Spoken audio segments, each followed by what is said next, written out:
Welcome back to the Man United stream. Hope you're doing well. We've got a busy show in store for you today because we're getting still lots of news on the takeover and fallout from Sheikh Yassim leaving the whole process and withdrawing his bid to take over at Manchester United. That leaves only one person to take over, and that is Sir Jim Ratcliffe. We'll discuss him and more in today's show. But before we kick off today's show, please go ahead and hit that like button on this video. And if you're new to the Man United stream channel, please hit that subscribe button so you can keep up to date with all the latest Manchester United news and opinion. So let's kick off today's show with the news that Sir Jim Ratcliffe is now readying himself and is in position to take over at Manchester United. It's just a formality now. The Glazers are soon going to let the Manchester United board know that they've decided to go with Sir Jim Ratcliffe's offer of £1.3 billion for a 25% minority stake in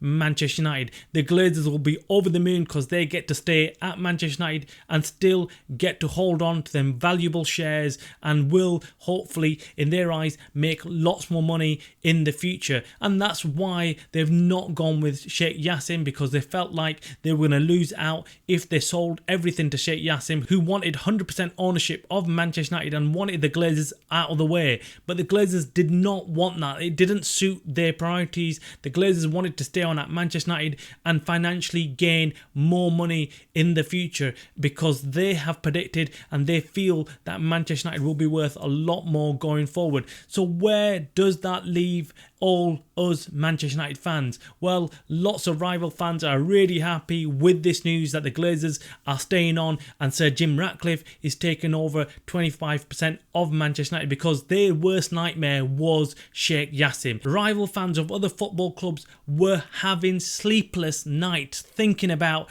Sheikh Yassim coming in and taking over. They knew that if Sheikh Yassim came in, it would be all over. But what we have ended up with is probably the worst case scenario, where we still have the Glazers sat in that boardroom making the decisions behind the scenes, and then we have Sir Jim Ratcliffe, who's going to be the scapegoat for everything. You know that's going to happen. You know everything now is going to be on Sir Jim Ratcliffe. He's going to be the one who's going to take the blame for everything. He's going to be the one that the Glazers blame for everything that's going on the football pitch, and they're going to keep themselves completely out of everything. What we're hearing is that Ratcliffe will decide all football matters and overlook everything concerning football. What the Glazers will be doing is looking after the commercial side, and maybe this setup and the split between the two can work. Maybe we can have some success under the leadership of Sir Jim Ratcliffe and the Glazers combined. But I will not be holding my breath, because what we have seen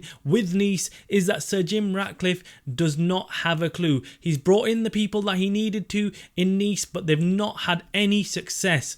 And that tells you a lot about Sir Jim Ratcliffe and the way he's approached football. He's not made Nice a successful football club, and there's no guarantee that he will do the same for Manchester United. Let us know in the comments below what you think of Sir Jim Ratcliffe. Do you think he could make things work whilst the Glazers are still there, or do you think he's going to fail at everything he does and we're going to be at square one again in a few years' time, calling for Sir Jim Ratcliffe to be out of the club and sell up and someone else take over? Maybe just then Sheikh Yassim might be there still waiting, and maybe he might come and take over. But the news is that he will be going out and buying another club rather than Manchester United. And if that is the case, that is the worst case scenario for us, because the amount of money that he was pledging to spend just on the infrastructure at Manchester United and bringing in players was £1.5 billion. That would have been amazing. We're not going to get another offer like Sheikh Yassim for Man United. So what we need to do is focus on what we do have. We have a minority stake owner of 25% in Sir Jim Ratcliffe, who now apparently is going to make all the footballing decisions,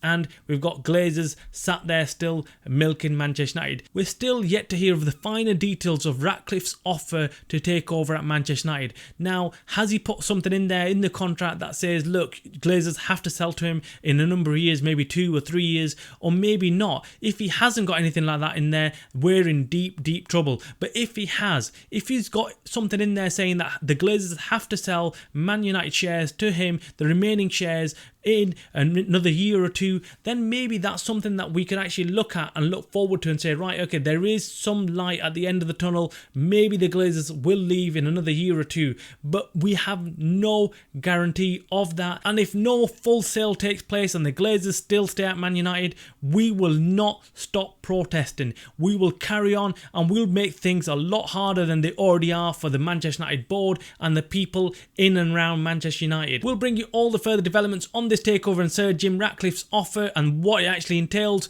Make sure you hit that like button on this video and subscribe if you're new to the channel. You are watching the Man United Stream, a channel by the fans for the fans.